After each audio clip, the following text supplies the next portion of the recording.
100 min maşına pul verib, amma maşına tökür 8 manatlıq yağ. Bu əslində mən başa düşürəm. Yəni müəyyən bir aşağı büdcəli vəziyyət yarananda istifadə eləmək olar, amma hər halda 100 minlik maşına da litr 8 manata yağ tökmək konkret absurd bir məsələdir. Yoxundu sürmə. Yoxundu sürmə. Biraz ucuz variantsız. Ümumiyyətlə yəni mən sizə demişəm də, onu xatırlayırsınız. Bizim respublikada, bizim cəmiyyət arasında belə deyək ki, bu avtomobil məndə var.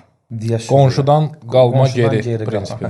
Qonşudan geri qalma prinsipi ilə. Misal üçün, əgər mənim qazandığım aylıq maaş məni pazvalit eləmirsə bu avtomobili 100 minlik avtomobili sürməyə, onu fikirləşmir. Alır, tutalım ki, X bir bahalı brend avtomobil alıb, yaxınlaşır bizim servisə ki, bəs yağ dəyişmə etmək istəyirəm. Baxıram avtomobilə ki, yəni buna 100 manatlıq mən nə yağ təklif edə bilərəm, heç nə.